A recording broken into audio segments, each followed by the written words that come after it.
तो दोस्तों स्वागत है आप सभी का आज के एक्सप्लेनेशन में जो कि होने वाला है मनी हाइस्ट सीजन 2 पर।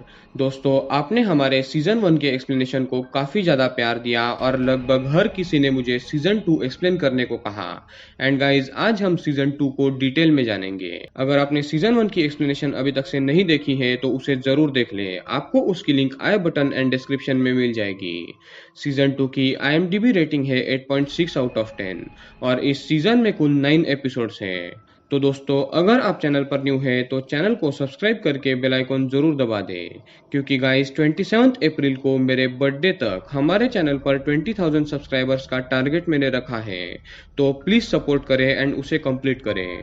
और साथ ही साथ आप मुझे इंस्टाग्राम पर भी फॉलो ज़रूर कर लें, जहां मैं आने वाले नेक्स्ट वीडियोस की अपडेट्स देता रहता हूँ। तो अब बिना देर किए चलते हैं एक्सप्लेनेशन की तरफ। जैसे कि हमने सीजन 1 के लास्ट एपिसोड में देखा था कि इंस्पेक्टर रैकवेल को प्रोफेसर एंड रॉबर्ट्स ने जहां अपनी प्रैक्टिस की थी 5 महीने उस जगह का पता चल जाता है और वो वहां पर खुद प्रोफेसर को ही ले जाती है। और उस जगह पर पुलिस को सबके फिंगरप्रिंट्स मिलते हैं और DNA सैंपल्स भी। हम प्रोफेसर उर्फ सैल्वा को बाहर चिंता करते हुए देखते हैं कि कहीं वो पकड़ा ना जाए। और अब आते हैं सीजन 2 के एपिसोड 1 पर। एपिसोड 1 में हम देखते हैं पुलिस अंदर जा चुकी है और उन्हें कई लोगों के टूथब्रश मिलते हैं और रैक्वेल ऑर्डर देती है कि आसपास के 10 किलोमीटर के एरिया में रोड ब्लॉक करो, सस्पेक्ट पास में ही हो सकता है। रैक्वेल को लग रहा था कि वो अब काफी क्लोज है, पर नहीं, ऐसा नहीं था। इस बंदे को पता था कि ऐसा हो सकता है, पर प्रोफेसर ज्यादा टेंशन नहीं लेता, क्योंकि पुलिस को भले ही इतने सबूत हाथ लग गए हो पर उससे कुछ भी साबित नहीं होने वाला था, क्योंकि प्रोफेसर ने खुद के मौजूदगी की सारी चीजें छुपा दी थी यानी गायब कर दी थी। और उसकी यानी प्रोफेसर की कोई चीज मिल भी जाती तब भी उसे ढूंढने में रैक्वेल और पुलिस को 3 दिन लग जाते और इतने समय में तो हाइस्ट यानी कि रॉबरी खत्म होने वाली थी। प्रोफेसर ने अपने सारे सबूत वैसे भी मिटा दिए थे, पर आपको एक बात तो याद होगी कि प्रोफेसर ने लास्ट टाइम बर्लिन से बात की थी तब कहा था कि मैं तुम्हें 6 घंटे में कॉल करूंगा, पर प्रोफेसर यहाँ फंसे रहने के कारण उसने कॉल नहीं किया था और लगभग 18 घंटे हो चुके थे। इंस्पेक्टर रैक्वेल उस पूरे बेस की फॉरेंसिक्स के लिए उसके एक्स हस्बैंड अल्बर्टो को बुलाती है। इंस्पेक्टर को भी थोड़ा सा एहसास हो गया था कि ये एक डेड एंड है, क्योंकि अब ये बेस मिलने से भी कुछ पता नहीं चलने वाला और म्यूजियम के अंदर तो लगभग मनी प्रिंट हो चुकी थी और हॉस्टेजेस भी अब रॉबर्ट्स के साथ मिलकर काम कर रहे थे, क्योंकि उन्हें बहुत सारे पैसे मिलने वाले थे। जिस वॉल्ट से सीक्रेट सुरंग खोदी गई थी उसी वॉल्ट में पैसे लाकर रखे जा रहे थे। अब तक मीडिया भी उस बेस पर पहुंच चुकी थी। प्रोफेसर उर्फ सैल्वा रैक्वेल से आकर मिलता है और बोलता है कि काफी वक्त हो गया है, अब उसे चलना होगा। पर रैक्वेल बोलती है कि अब फॉरेंसिक किट लेके गाड़ी जा ही रही है, करीब 30 मिनट बाद, तो तुम उसी के साथ जाना। प्रोफेसर मान जाता है। तभी रैक्वेल को जमीन पर एक सिगरेट पड़ी हुई मिलती है और हमें फ्लैशबैक दिखाया जाता है थोड़े दिन पहले का। उस बेस के सामने प्रोफेसर खुद ही कुछ चीजें रख रहा है। प्रोफेसर को हर चीज का नॉलेज था और उसने पुलिस को गुमराह करने के लिए और उनका वक्त बर्बाद करने के लिए कुछ रैंडम चीजें वहां छोड़ दी थी, ताकि उन चीजों का DNA match and fingerprint match ना मिल सके। रॉयल म्यूजियम में रॉबर्ट्स नियम के अनुसार हर 6 घंटे में कॉल कर रहे थे और 18 घंटे हो चुके थे। तो अब रॉबर्ट्स को भी पता चल गया था कि कुछ तो गलत है, क्योंकि प्रोफेसर फोन ही नहीं उठा रहे थे। फिर हम 5 मंथ्स बैक रॉबर्ट्स का ट्रेनिंग टाइम देखते हैं, जिसमें प्रोफेसर खुद बोला था कि हर 6 घंटे में कॉल होगा, पर अगर किसी कारण वो नहीं हुए तो 4 चेकअप कॉल तक तुम वेट करना, यानी 24 आवर्स तक। और फिर भी बात नहीं हुई तो समझ लेना कि उसे अरेस्ट कर लिया गया है। पर अभी 6 घंटे और बाकी थे तो बर्लिन बोलता है कि प्रोफेसर कुछ मैनेज कर रहे होंगे और वो ये भी बोलता है कि प्रोफेसर का कॉल जल्दी ही आएगा। पर टोक्यो बोलती है कि नहीं, कुछ तो गड़बड़ पक्की हुई है। सब लोग अब पैनिक हो गए थे और बर्लिन बोल रहा था कि अब भी 6 घंटे बाकी है, पर उसकी बात कोई नहीं मानता। तो बर्लिन एक बात बोलता है कि प्रोफेसर ने उससे कहा है कि अगर मेरा कॉल नहीं आया तो तुम्हें प्लान चेरनोबिल यूज करना होगा। सब पूछते हैं कि ये कौन सा प्लान है, तो बर्लिन बोलता है कि अगर सब सही रहा तो तुम्हें कभी भी इस प्लान के बारे में पता नहीं चलेगा। पर आपको याद ही होगा कि मैंने सीजन 1 के एक्सप्लेनेशन में 2 लोगों को बेवकूफ कहा था और उनकी ही वजह से अब तक प्लान फंस रहे थे। वो थे रियो एंड टोक्यो। अब टोक्यो बहुत बड़ी बेवकूफी करने वाली थी, पर उससे पहले इंस्पेक्टर रैक्वेल एंड प्रोफेसर बातें कर रहे थे। तब वहां पर इंस्पेक्टर का एक्स हस्बैंड आता है और प्रोफेसर की और उसकी मुलाकात होती है। फिर अल्बर्टो भी कई सारे सुराग उस बेस से ढूंढ निकालता है, जैसे चिमनी में से या फिर जमीन में से। फिर वो रैक्वेल को ये भी बोलता है कि एंजल ने उसे एक स्पून दिया था फिंगरप्रिंट मैच करने के लिए, और वो फिंगरप्रिंट पुलिस कार से मैच हुए थे। आपको सीजन 1 में कार वाला सीन याद होगा, जहां प्रोफेसर की फिंगरप्रिंट गलती से रह गए थे और सब इंस्पेक्टर एंजल को प्रोफेसर पर शक था, तो उसने प्रोफेसर के बेस से एक स्पून लेकर इन्हें दिया था और फिंगरप्रिंट मैच हो गए थे। पर वो स्पून किसका था ये बताने से पहले ही एंजल का एक्सीडेंट हुआ और वो कोमा में चला गया। फिर प्रोफेसर अब रैक्वेल से मिलने जाता है क्योंकि उसका जाना अब जरूरी था, तो वो रैक्वेल से बोलता है कि वो पैदल चला जाएगा, पर अल्बर्टो उसे बोलता है कि वो सैल्वा यानी कि प्रोफेसर को लिफ्ट दे देगा। बैंक के अंदर सारे रॉबर्स को एक गलत फहमी हो जाती है कि प्रोफेसर को अरेस्ट किया गया है, क्योंकि जब प्रोफेसर पुलिस से बात कर रहे थे तो मीडिया लाइव कवरेज कर रही थी और ये सब उस बात को टीवी पर देख लेते हैं और सिग्नल चला जाता है और इन्हें पूरी बात पता चल ही नहीं पाती कि असल में क्या हुआ है। टोक्यो सबको भड़काती है कि प्रोफेसर को अरेस्ट किया गया है, अब प्लान चिरनोबल क्या है उसे एक्टिवेट करो। पर बर्लिन बहुत शांत और होशियार था। वो बोलता है कि जब तक 24 घंटे पूरे नहीं होते मैं प्लान एक्टिवेट नहीं करूंगा, और वो प्लान क्या है ये सिर्फ मुझे पता है। अब भी 5 घंटे बाकी थे, तो सब लोग वोट देते हैं कि कौन बर्लिन एंड प्रोफेसर के साथ है एंड कौन टोक्यो के साथ। तो टोक्यो के साथ 2 लोग थे, एक डेनिवर एंड दूसरा ऑब्वियसली रियो, और बाकी बचे बर्लिन के साथ थे जो वेट करना चाहते थे। तो इस पागल को एक सनक चढ़ती है, पर उससे पहले आपको याद होगा कि सीजन 1 में कुछ पुलिस गार्ड एंड हॉस्टेजेस भाग गए थे और उस समय उन्होंने हेलसिंकी के भाई ओज़लो को सर पे मारा था, जिससे ओज़लो का ब्रेन डैमेज हुआ था। तो हेलसिंकी अपने भाई को और तकलीफ में नहीं देखना चाहता था और इसीलिए वो ओज़लो जो अधमरा था उसका दम घोट के उसे आजादी दे देता है, यानी उसे मार देता है। और दूसरी तरफ प्लान क्या है ये जानने के लिए डेनिवर, रियो एंड टोक्यो बर्लिन पर गन तान देते हैं। अब जाहिर है बर्लिन उन्हें कुछ बताने नहीं वाला था, तो उसे बंदी बनाकर ले जाया जाता है। और गाइस, टोक्यो ने काफी बड़ी गलती की थी और आगे भी बहुत बड़ी गलती करने वाली थी, जिसके चलते इसे बहुत बड़ी कीमत भी चुकानी पड़ती है। और यहाँ पर एपिसोड 1 एंड होता है।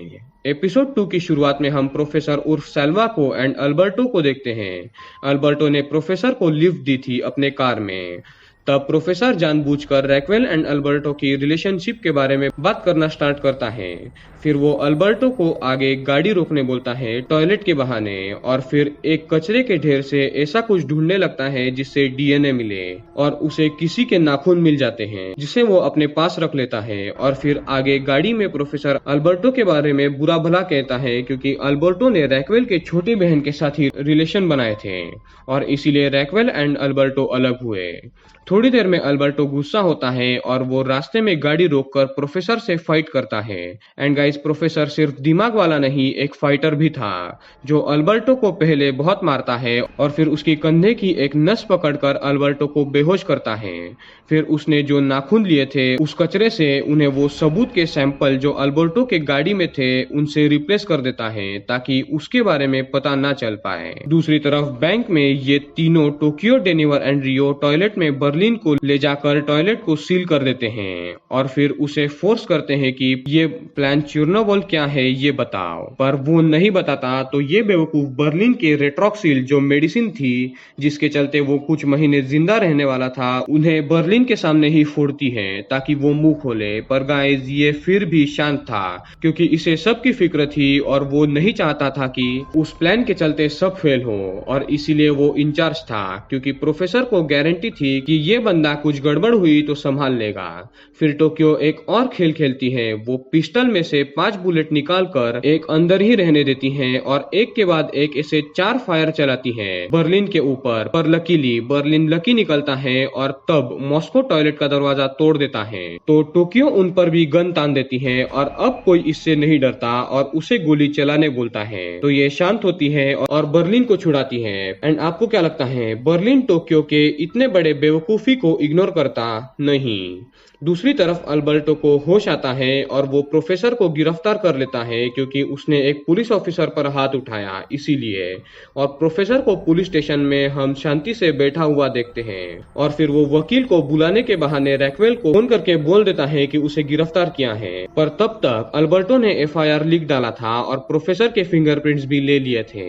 रॉयल म्यूजियम में बर्लिन के ऑर्डर पर हेलसिंकी टोक्यो को बेहोश करता है और फिर टोक्यो को एक स्ट्रेचर पर लेटाया जाता है टेप से उसके हाथ पैर बांधकर। और सब बर्लिन के साथ थे सिवाय रियो के, पर वो भी कुछ नहीं बोलता। टोक्यो बोलती है कि क्या तुम मुझे मार दोगे, तो बर्लिन बोलता है नहीं, मैं ऐसा नहीं करूंगा। और फिर वो होता है जो देखकर मैं खुश हो गया था। बर्लिन बैंक के डोर खोलने का ऑर्डर देता है और फिर उस स्ट्रेचर के साथ टोक्यो को बाहर फेंक देता है रॉयल म्यूजियम के। और टोक्यो अपने आप को रोककर बचाने की कोशिश करती है, पर अब ये पॉसिबल नहीं था। टोक्यो बाहर आते ही बैंक के डोर बंद होते हैं एंड पुलिस वाले टोक्यो को घेर लेते हैं, पर वो पुलिस को मार के भागने की कोशिश करती है, पर उसे दबोच लिया जाता है। जो टोक्यो ने किया था मेरे ख्याल से उसके साथ सही हुआ। पर tension not, professor the mastermind ने इसका भी प्लानिंग किया हुआ था कि अगर कोई पकड़ा जाएगा तो प्रोफेसर उसे छुड़ा लेगा। वो कैसे, ये आप लोग आगे देखोगे। प्रोफेसर ने ये भी कहा था कि पकड़े जाने पर पुलिस वालों का बस वक्त जाया करो और उन्हें सब कुछ सच बताओ शुरुआत में, और जब पुलिस वालों को लगे कि तुम सब कुछ सच बता रहे हो तो झूठ का जाल फैलाओ। नसीब से टोक्यो उसे फॉलो करती है क्योंकि वो अब और फंसना नहीं चाहती थी, तो वो प्रोफेसर ने कहा है वैसा ही करती है। प्रोफेसर जो पुलिस स्टेशन में था वो टीवी पर देखता है कि टोक्यो बाहर है और उसे कुछ भी करके टोक्यो को छुड़ाना होगा। रॉयल म्यूजियम में मैं ना गई तो तोता कैसे शांत रहेगा, यह भी बाहर जाकर सरेंडर करने की बात करता है और तब उसे एक इंजेक्शन देकर सुला दिया जाता है। कसम से इन दोनों में कुछ भी पेशेंस नहीं थे। टोक्यो को पुलिस टेंट में ले जाया जाता है जहां इंटेलिजेंस हेड उसके साथ बात करता है और एपिसोड 2 यहाँ पर एंड होता है। एपिसोड 3 की शुरुआत में हम देखते हैं वो समय जब सारे रॉबर्स हाइस्ट का सेटअप कर रहे थे और तब प्रोफेसर ने ऑनलाइन कैसे इलीगली रियो की मदद से गन्स बॉम्ब्स मंगाए थे डार्क वेब के थ्रू, ये हम देखते हैं। और जहाँ पर प्रोफेसर बैठकर सब हैंडल कर रहा था अभी उसे भी रियो ने ही सेटअप किया था। फिर प्रेजेंट में रैक्वेल भी टेंट में आती है टोक्यो से बात करने और टोक्यो शुरुआत में सारी इंफॉर्मेशन रैक्वेल को देती है और तब हमें प्रोफेसर का असली नाम भी पता चलता है। प्रोफेसर का असली नाम था सर्जियो और भी वो बहुत कुछ बताती है। फिर रैक्वेल टेंट से चली जाती है क्योंकि उसे सैल्वा को बचाना था जिसे अल्बर्टो ने पकड़ा हुआ था। रैक्वेल को बेचारी को ये तक पता नहीं था कि सैल्वा ही प्रोफेसर यानी सर्जियो है और वो खुद उसे छुड़ाने जाती है अल्बर्टो के पास। और इस बीच प्रोफेसर ने बाथरूम में जाकर जानबूझकर खुद पर घाव किए थे ताकि रैक्वेल को लगे कि अल्बर्टो ने ही उसे पहले मारा और डिफेंड करने के लिए प्रोफेसर ने उसे मारा और प्लान काम करता है। रैक्वेल वहां आकर अल्बर्टो को एफआईआर पीछे लेने बोलती है प्रोफेसर के घाव देखकर और प्रोफेसर की फिंगरप्रिंट फाड़कर उसके हाथ में देती है एंड प्रोफेसर बच जाता है। इतना सब कुछ हुआ ही था कि एक और प्रॉब्लम आती है आर्टुरो की। वो सब हॉस्टेजेस को बोलता है कि कोई एक जाकर नकली गन ले आओ और जब मौका मिलेगा तो उस नकली गन को वो असली गन से बदल कर स्वैप कर लेगा। बर्लिन लगातार प्रोफेसर को कॉल कर रहा था और वो खुद भी काफी परेशान था, पर वो परेशानी जब अकेला था तभी दिखाता है। वो सबके सामने हमेशा शांत रहता था। तभी रियो बर्लिन पर गन पॉइंट करके सारे हॉस्टेजेस के सामने ये बोलता है कि वो लोग दूसरे टनल से भागने वाले हैं और उस टनल के बारे में हॉस्टेजेस के सामने बता देता है ताकि सारे रॉबर्स फंस जाएं। रियो विद्रोह कर रहा था एंड आर्टुरो को भी असली गन नकली गन से स्वैप करके हॉस्टेज को लेकर भागने की आइडिया भी रियो ने ही दी थी ताकि सब हॉस्टेज भाग जाए और बाहर जाकर पुलिस को बता दे कि वो दूसरा सीक्रेट टनल कहाँ है। हेलसिंकी उसे मार कर बेहोश करता है और अब बर्लिन रियो को गोली मारने ही वाला था कि प्रोफेसर का कॉल आ जाता है।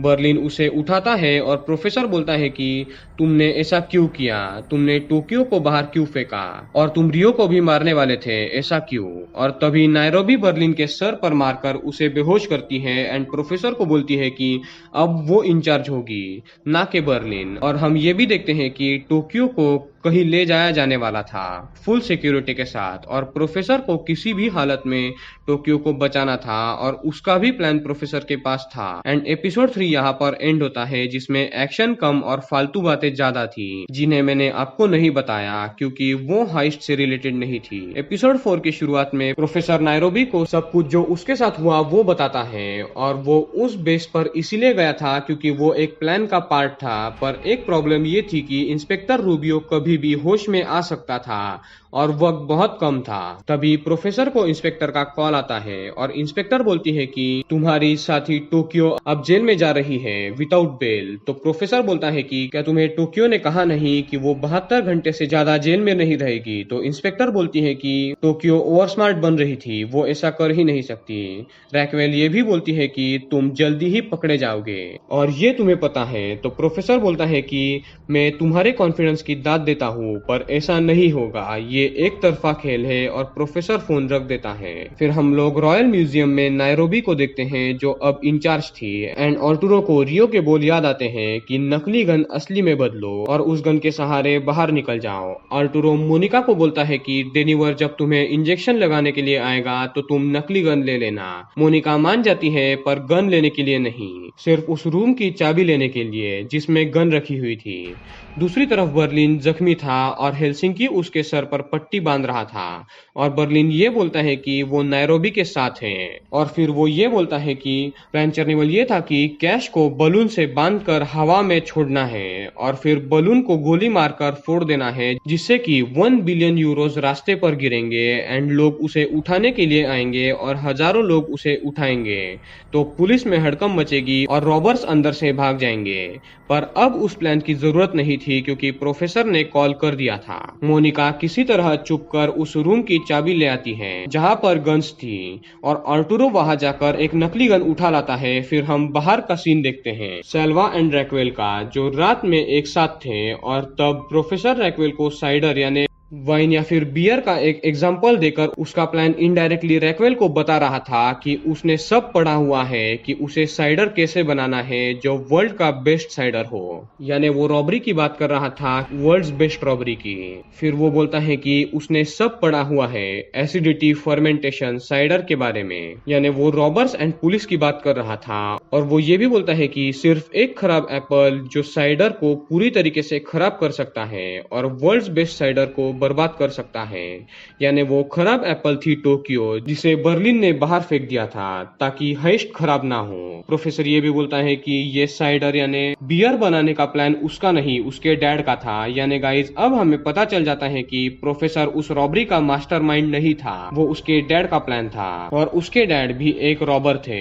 फिर रैक्वेल निकल पड़ती है हेस्ट के टेंट में, और टेंट में आके रैक्वेल बोलती है कि हम इस रॉबरी को 24 घंटे में सॉल्व करेंगे। और सच में सिचुएशन अब डेंजर थी क्योंकि अब सच में रॉबरी खत्म होने में सिर्फ 24 घंटे बचे थे, और प्रोफेसर भी सब रॉबर्स को इंस्ट्रक्शन देता है कि बस बहुत हो गया, अब झगड़ा मत करो। रियो को बोल दो कि टोक्यो को प्रोफेसर छुड़ा लेगा। और फिर प्रोफेसर इंस्पेक्टर को टेंट में कॉल करता है और बोलता है कि वो 11 हॉस्टेजेस को रिलीज कर रहा है, पर एक कंडीशन है कि उसे एक रिपोर्टर एंड एक कैमरामैन चाहिए होगा जो अंदर जो कुछ भी हो रहा है उसे लाइव कवर करे। रैक्वेल के सहयोगी उसे मना करने बोल रहे थे, और तब इंस्पेक्टर भी बोलती है कि वो इस बारे में सोचेगी। तो प्रोफेसर बोलता है कि याद रहे कि तुमने ना कहा तो मैं फिर से हमारी रिकॉर्डिंग मीडिया में दे दूंगा कि 11 हॉस्टेजेस को बचाने के लिए इंस्पेक्टर ने रिपोर्टर्स को अंदर नहीं जाने दिया।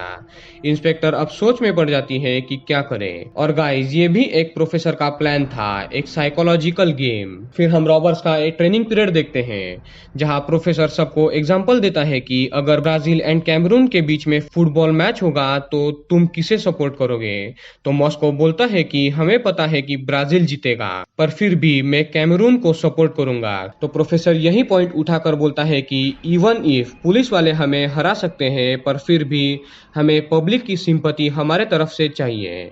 यानी पुलिस होगी ब्राजील एंड रॉबर्स होंगे कैमरून, जिनका पब्लिक सपोर्ट करेगी। और इसीलिए अपने झूठे दर्द बताने के लिए रिपोर्टर एंड एक कैमरामैन को लाइव कवरेज के लिए प्रोफेसर ने रॉयल म्यूजियम में आने देने की इंस्पेक्टर से रिक्वेस्ट की थी। और अब नायरोबी रॉबर्स को ये बोलती है कि हमने जिन जिन हॉस्टेजेस को बेसमेंट में बंद किया था उन्हें छोड़ देंगे। और गाइज ये वही हॉस्टेजेस थे जिन्होंने 1 मिलियन यूरो एंड फ्रीडम के बीच फ्रीडम चुनी थी सीजन 1 में। और गाइज इससे दो चीजें होने वाली थी। एक, हॉस्टेजेस जिन्होंने फ्रीडम चुनी थी उन्हें फ्रीडम मिलता और जो बाकी अंदर वाले हॉस्टेजेस थे उन्हें लगता कि रॉबर्स पर ट्रस्ट किया जा सकता है। एंड दूसरा ये कि रिपोर्टर्स के सामने फेक रोने के बाद पब्लिक सिंपैथी मिलेगी। पर सवाल ये था कि लाइव कैमरा पर कौन ठीक से बात करेगा और कोई भी रेडी नहीं था। तब एक ही रास्ता था, बर्लिन। और बर्लिन ऐसा था जिसके टॉकिंग स्किल परफेक्ट थे, जो लोगों के दिलों को अपने बात करने के तरीके से चीर सकता था। और सब मान जाते हैं। पुलिस भी रिपोर्टर को अंदर भेजा जाए या नहीं इस पर बात कर रही थी और प्रोफेसर की रिक्वेस्ट को एक्सेप्ट करने का पुलिस फैसला करती है। फिर रैक्वेल एक और प्लान बनाती है कि मीडिया में झूठी खबर पहुंचाई जाए कि एंजल को होश आ गया है और जो भी रॉबर्स का साथी बाहर होगा वो एंजल को मारने हॉस्पिटल जरूर आएगा और पुलिस वहां घात लगाए बैठेगी। जैसे ही कोई एंजल को मारने आएगा उसे पकड़ लेंगे। पर प्रोफेसर भी दिमाग वाला था। फिर हम रिपोर्टर्स को देखते हैं जो म्यूजियम में जाते हैं लाइव करने। बर्लिन कैमरा के सामने अपने शब्दों के बांध शुरू करता है। वो हॉस्टेजेस के सामने बोलता है कि ये 11 लोग छूट जाएंगे। रिपोर्टर पूछती है कि तुमने ये डिसीजन अभी क्यों लिया, तो बर्लिन बोलता है कि वो 5 दिन उनके लिए बहुत लंबे थे और अब सब लोग थक चुके हैं और अब हमें पता है कि हम जल्दी ही पकड़े जाएंगे। तो इसीलिए हम रॉबर्स की सजा कम करने के लिए ये 11 हॉस्टेजेस को उन्होंने छोड़ने का निर्णय लिया है। और फिर उन 11 लोगों को बाहर भेज दिया जाता है और पुलिस के कवर में 11 लोग सुरक्षित बाहर निकल आते हैं और वो काफी खुश थे। फिर बर्लिन रिपोर्टर को ओस्लो के लाश के सामने ले जाता है और बोलता है कि जब पुलिस वाले एंड हॉस्टेजेस भागे थे तो उन्होंने इसे मारा था और ये मारा गया। उनके आपस में झगड़े हुए और टोक्यो को भी उन्हें बाहर फेंकना पड़ा और अब हम लोग लगभग हार चुके हैं। बर्लिन के शब्द सबको चौंका रहे थे और इवन पुलिस को भी थोड़ा बुरा लग रहा था। फिर बर्लिन एक और बात क्लियर करता है कि जब उसकी आइडेंटिटी पुलिस ने रिवील की थी और कहा था कि बर्लिन लड़कियों की ट्रैफिकिंग करता है और वो ड्रग्स भी बेचता है, तो ये सब कुछ झूठ है और पुलिस ने उसके साथ ये गलत किया है उसे डिफेम करके। और वो ये भी रिक्वेस्ट करता है कि मीडिया पुलिस को मेरे खिलाफ human trafficking and drugs smuggle के सबूत दे। और इस तरीके से कैमरून टीम ब्राजील टीम पर हावी हो जाती है। यानी कि रॉबर्स पुलिस पर भारी पड़ गए थे और रॉबर्स को काफी सिंपैथी मिली थी पब्लिक से।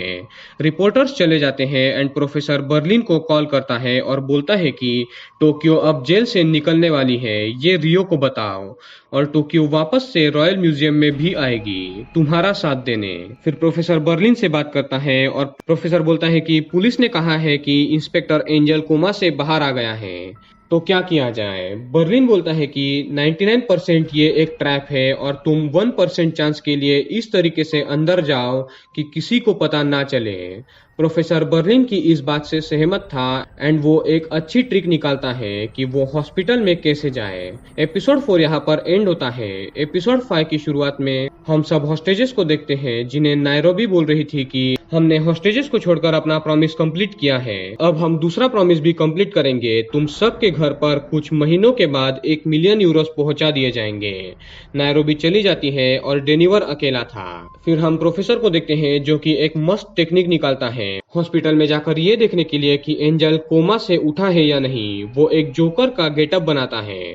फिर थोड़ी ही देर में अचानक से उस हॉस्पिटल में जहाँ इंस्पेक्टर था वहाँ कई सारे अनगिनत जोकर्स आते हैं और सब कंफ्यूज थे कि ये क्या हो रहा है। और इतने क्लाउन्स में अचानक से प्रोफेसर भी एंटर करता है जोकर बनके और उसके हाथ में एक टेडी था।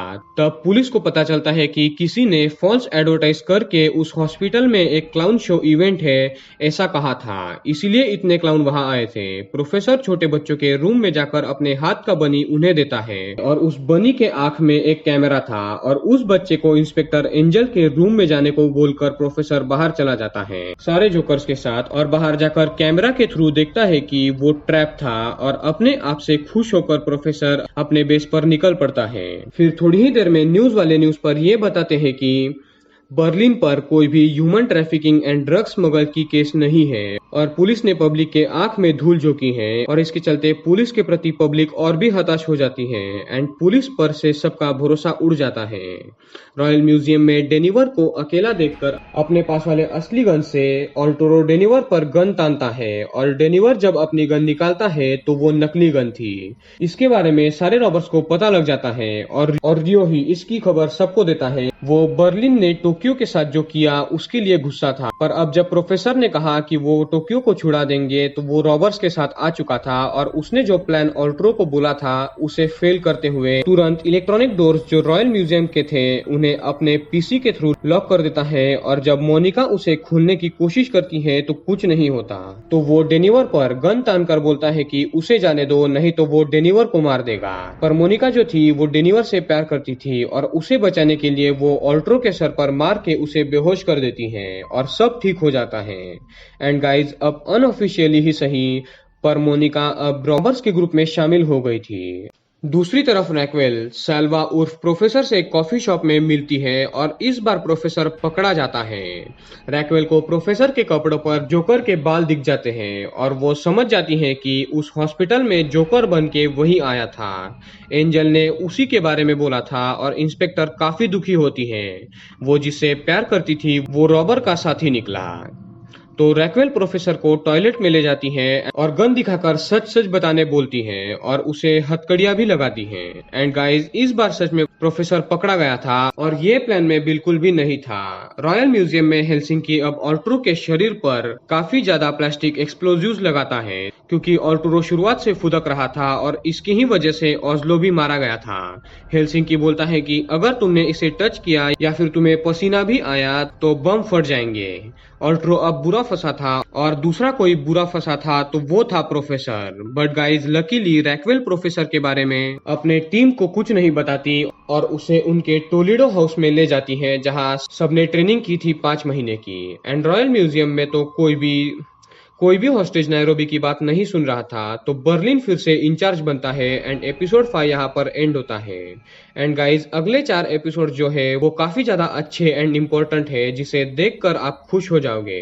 एपिसोड 6 की शुरुआत में अब बर्लिन इंचार्ज होते ही सबको भागने की कोशिश करने के कारण उन्हें विदाउट रेस्ट दिन रात टनल खोदने को बोलता है जब तक उनके हाथों से खून ना निकल जाए। और वैसे भी हॉस्टेजेस को सीक्रेट टनल के बारे में पता तो था पर वो कहाँ है ये नहीं पता था और हॉस्टेजेस जो शुरुआत से टनल खोद रहे थे उसे अब डबल स्पीड में खोदने लगे थे और उसके वाइब्रेशंस रीडिंग से पुलिस को बाहर पता चल जाता है कि अब रॉबर्स जल्दी ही भागने वाले हैं। दूसरी तरफ हम रैक्वेल को देखते हैं जिसने प्रोफेसर को टोलेडो बेस में बंदी बनाकर रखा है। प्रोफेसर कन्फेस करता है कि वो सर्जियो है। फिर रैक्वेल ये बोलती है कि मैं तुमसे प्यार करती थी और मैं तुम्हारे साथ सो भी चुकी हूँ, तो क्या ये भी तुम्हारे प्लान में था कि इंस्पेक्टर जो 8 साल से अकेली है उसे फंसाया जाए? तो प्रोफेसर बोलता है कि नहीं, वो सच में रैक्वेल से प्यार करता है और गाइज ये सच था।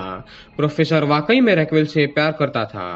फिर रैक्वेल बोलती है कि तुम्हारे फिंगरप्रिंट्स किसी भी पुलिस रिकॉर्ड में क्यों नहीं है? तो प्रोफेसर बोलता है कि मैं अपनी आइडेंटिटी हमेशा चेंज करता था और मैं हमेशा कहीं पर भी पकड़ा गया तो फेक फिंगरप्रिंट देता था ताकि अगली बार वो पकड़ा ना जाए और उसके कोई भी रिकॉर्ड किसी भी पुलिस स्टेशन में ना मिले। धोखा देने के कारण रैक्वेल सैल्वा को बहुत थप्पड़ मारती है और वो उस पर भरोसा नहीं करती।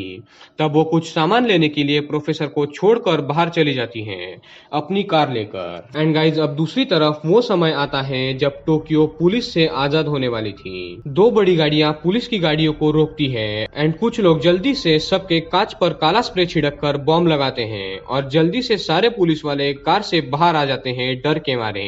एंड ये आर्म्ड लोग जो प्रोफेसर के आदमी थे वो पुलिस वालों को दबोच लेते हैं और उन्हें बांध कर रखते हैं। फिर टोक्यो को छुड़ाकर अपने साथ ले जाते हैं और टोक्यो को एक फोन देकर बोलते हैं कि इससे प्रोफेसर को कॉल करना। फिर वो टोक्यो को एक डर्ट बाइक देते हैं एंड एक पुलिस का सूट भी जिसके थ्रू टोक्यो को रॉयल म्यूजियम में घुसना था। दूसरी तरफ रैक्वेल एक लाइट डिटेक्टर किट ले आती है एंड प्रोफेसर को सब कुछ सही बताने बोलती है। प्रोफेसर अपना पूरा प्लान रैक्वेल को बताता है और सब कुछ लाइट डिटेक्टर पर रीड हो रहा था और वो सही था। फिर प्रोफेसर ये भी बोलता है कि सब कुछ प्लान था पर तुम्हारे प्यार में गिरना नहीं। अब रैक्वेल बोलती है कि मैंने अभी तक तुम्हारे बारे में किसी को नहीं बताया है पर मैं अभी बताऊंगी। बताऊंगी। तो प्रोफेसर जल्दी से उठकर रैक्वेल को बेहोश करता है, जैसा पहले उसने अल्बर्टो को भी किया था, ताकि रैक्वेल ये बात किसी को ना बता पाए। दूसरी तरफ टोक्यो रियो को कॉल करके बोल देती है कि प्रोफेसर ने उसे छुड़ा लिया है और वो रॉयल म्यूजियम में आ रही है, दरवाजा खोलो। और तुरंत म्यूजियम के दरवाजे खोले जाते हैं एंड पुलिस के फायर से बचते हुए टोक्यो उस गाड़ी के साथ म्यूजियम में एंटर करती है एंड पुलिस को बिजी रखते हुए मॉस्को, बर्लिन एंड डेनिवर गोलियां चला रहे थे पुलिस पर एक दुखद घटना यहाँ होती है। पुलिस की 3 गोलियां मॉस्को के चेस्ट, पेट एंड पैर में लग जाती हैं। म्यूजियम के डोर बंद होते हैं एंड मॉस्को का बेटा डेनिवर तुरंत अपने पिता की तरफ दौड़ता है एंड एपिसोड 6 यही एंड होता है। एपिसोड 7 की शुरुआत में हम देखते हैं कि मॉस्को की हालत काफी खराब है एंड वो अब ज्यादा देर जिंदा नहीं रहने वाला था। तो वो डेनिवर को बोलता है कि जो टनल वो खोद रहा है उसे पूरा करो। एंड गाइज, अब टर्निंग पॉइंट था, क्योंकि सारा पैसा लेकर रॉबर्ट्स को 15 घंटों में बाहर निकलना था और अभी टनल कुछ मीटर खोदना बाकी था। एंड दूसरी तरफ प्रोफेसर जो है वो रैक्वेल के साथ फंसा था। रैक्वेल जब होश में आती है तो वो प्रोफेसर पर गन तान देती है। प्रोफेसर ने रैक्वेल का फोन एंड कार कीज ले ली थी, तो वो रैक्वेल को बोलता है कि वो जा रहा है, तो अगर गोली चलानी है तो अभी चला लो, बाद में वो हाथ नहीं आएगा। रैक्वेल सिर्फ गन ताने खड़ी रहती है एंड प्रोफेसर उसकी कार लेकर निकल जाता है। टेलिडो का बेस काफी दूर था और आगे का रास्ता रैक्वेल को अकेले ही पैदल तय करना पड़ता है एंड तब तक प्रोफेसर बेस पर जा चुका था जहां से वो सब कंट्रोल कर रहा था। म्यूजियम के अंदर सबको थोड़ी थोड़ी तो मेडिकल की नॉलेज थी, पर वो चेस्ट एंड पेट की गोली नहीं निकाल सकते थे एंड मॉस्को बोलता है कि मेरी चिंता मत करो, टनल खोदना स्टार्ट करो। डेनिवर टनल खोदने जाता है एंड उसका साथ रियो एंड टोक्यो देते हैं। और गाइज, अब कुछ घंटे बाकी थे, तो सब लोग जी जान लगाकर मेहनत करते हैं मिलजुल कर, बिना लड़े। प्रोफेसर बर्लिन को ये भी बोलता है कि जितनी मनी अभी तक प्रिंट हो सकती है उतनी करो और वहां से निकलो। मुझे पुलिस ने आइडेंटिफाई कर लिया है और वहां पुलिस कभी भी आ सकती है। दूसरी तरफ रैक्वेल लंबा सफर तय करके पुलिस टेंट में आती है, जहां पर उसे सारे पुलिस वाले बोलते हैं कि तुम रॉबर्स का साथ दे रही थी शुरुआत से, और पुलिस ने कहा कि शुरुआत से तुम प्रोफेसर से मिली हुई हो और सारी इंफॉर्मेशन एंजल नहीं तुम उसे दे रही थी, और वो तुम्हारा बॉयफ्रेंड है सैल्वा। यानी गाइज, अभी जो रैक्वेल प्रोफेसर के साथ थी, इसका मतलब पुलिस वालों ने ये निकाला कि रैक्वेल जासूस है और उसकी बिना बात सुने उसे केस से निकाल दिया जाता है और उसका बैच एंड गन भी ले लिए जाते हैं। प्रोफेसर फिर से रैक्वेल को टेंट में कॉल करता है कि मॉस्को के लिए एक सर्जन भेजो, पर प्रोफेसर की बात नहीं सुनी जाती। फिर हम देखते हैं कि जिस जगह पर प्रोफेसर शुरुआत में एज ए साइडर बनाने की जगह बोलकर रैक्वेल को ले गया था, वो असल में उसका बेस था ही नहीं। उसका ओरिजिनल बेस वो था जहां पर एंजल ने विजिट किया था। प्रोफेसर ने रैक्वेल को अपना साइडर बनाने का दूसरा ही गोडाउन दिखाया था और पुलिस ने जब वहां तलाशी ली तो वहां पर कुछ भी नहीं था। अब प्रोफेसर के ओरिजिनल बेस पर प्रोफेसर के बाहर के आदमी इस साइड से टनल खोद रहे थे और रॉबर्स अंदर से, एंड मॉस्को तो लगभग अब मर ही चुका था। दूसरी तरफ अब रैक्वेल को केस से निकालने पर और बैच एंड गन लेने पर वो इंस्पेक्टर एंजल का बैच हॉस्पिटल से लेती है और निकल पड़ती है अकेली ही प्रोफेसर का पता लगाने। और एपिसोड 7 यहाँ एंड होता है। एपिसोड 8 की शुरुआत में रैक्वेल अपने घर पर मैप के थ्रू पता कर लेती है कि वो कहाँ पर मिले थे पहली बार, उस कॉफी शॉप में, तो वो सेंटर पॉइंट था। फिर वो बाहर जाकर उस शॉप के आसपास के हर दुकान की कैमरा फुटेज लेती है 5 दिन पहले की, अपना बैच दिखाकर, और फिर घर आकर एक फुटेज चेक करती है एंड जिस साइड में प्रोफेसर दिख रहा था वहां वो मार्क कर रही थी। रॉयल म्यूजियम में दोनों तरफ से टनल खोदने के कारण वो टनल लगभग खोदा जा चुका था एंड उन्हें एक दूसरे की आवाजें भी आ रही थी, पर तभी उस टनल में डेनिवर को लेने मोनिका आती है।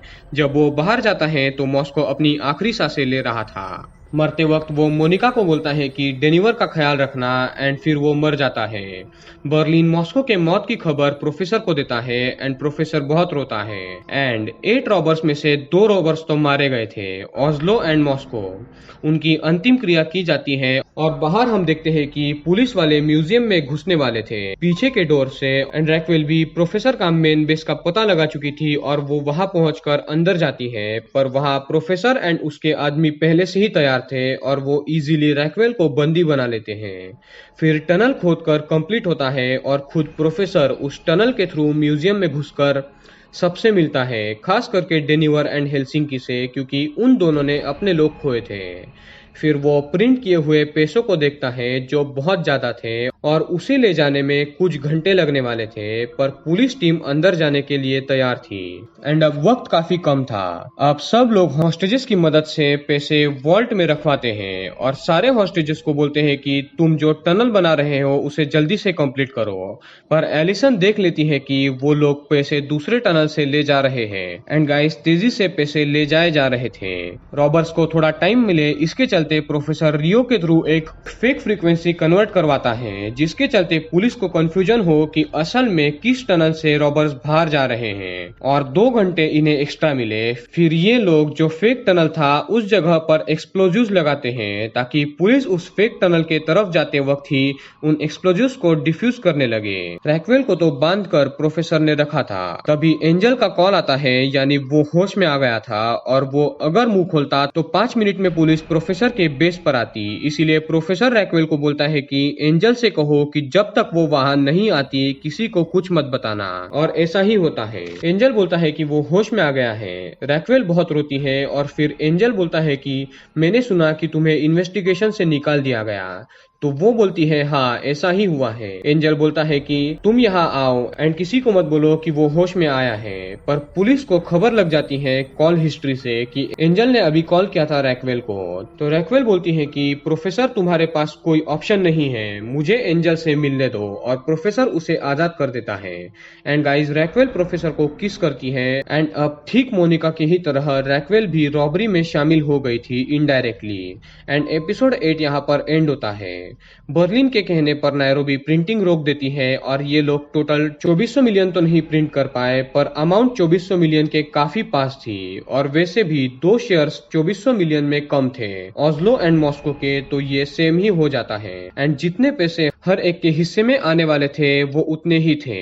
रियो फेक टनल के पास एक्सप्लोजिव्स लगाता है और ये बेचारे हॉस्टेजेस बिना मतलब ये टनल खोद रहे थे। दूसरी तरफ रैक्वेल एंड एंजल मिलते हैं जो काफी अच्छे दोस्त थे और फिर रैक्वेल बोलती है कि मुझे प्रोफेसर का बेस कहाँ है ये पता है, पर मैं किसी को नहीं बताऊंगी क्योंकि रॉबर्ट्स की टीम असल में इतनी भी बुरी नहीं है। असल में बुरे लोग कौन हैं उन्हें वो ढूंढ रही है। और ये बोलते ही वहाँ पुलिस आती है और रैक्वेल को गिरफ्तार करके ले जाती है। एंड एंजल भी इंटेलिजेंस हेड को प्रोफेसर के बेस के बारे में कुछ नहीं बताता। दूसरी तरफ बैंक में पुलिस फोर्स घुस चुकी थी एंड टोक्यो रियो उन पर फायर भी कर रहे थे और बाकी लोग वक्त रहते टनल में जाते हैं और रियो एंड टोक्यो भी उसी तरफ बढ़ते हैं। तब पुलिस फोर्स को हॉस्टेजेस मिलते हैं एंड उन्हें आजाद किया जाता है। फिर पुलिस को उस फेक टनल के रास्ते पर एक्सप्लोजिव्स भी मिलते हैं जिन्हें डिफ्यूज करने में काफी वक्त लगने वाला था। तभी पुलिस दूसरा रास्ता ढूंढ रही थी तो उन्हें ऑल्ट्रो एंड बाकी कुछ हॉस्टेजेस दिखते हैं जो टनल खोद रहे थे। उन्हें भी रेस्क्यू किया जाता है। अब बचे थे नायरोबी, हेलसिंकी, एक हॉस्टेज जिससे बर्लिन प्यार करता था और खुद बर्लिन। बर्लिन सबको बोलता है कि तुम आगे जाओ, मैं पुलिस को उलझाए रखता हूँ। सब चले जाते हैं, सिर्फ बर्लिन एंड उसकी हॉस्टेज गर्लफ्रेंड रुकती है। जैसे पुलिस वॉल्ट के पास आते हैं, बर्लिन उन पर मशीन गन चलाता है। कुछ देर ऐसी ही फाइट चलती है और इस बीच पुलिस को प्रोफेसर के बेस के बारे में रैक्वेल ना चाहते हुए भी बता देती है। एंड पुलिस की दूसरी टीम भी प्रोफेसर के बेस की तरफ बढ़ रही थी। प्रोफेसर सबको बोलता है कि कपड़े बदल लो। एंड बर्लिन जो है वो मेरा आपका सबका फेवरेट कैरेक्टर था। वो सारे रॉबर्स की जान बचाने के लिए अपनी जान दे देता है। फिर पुलिस वाले उस टनल के थ्रू एंड दूसरी टीम प्रोफेसर के बेस की तरफ जाती है।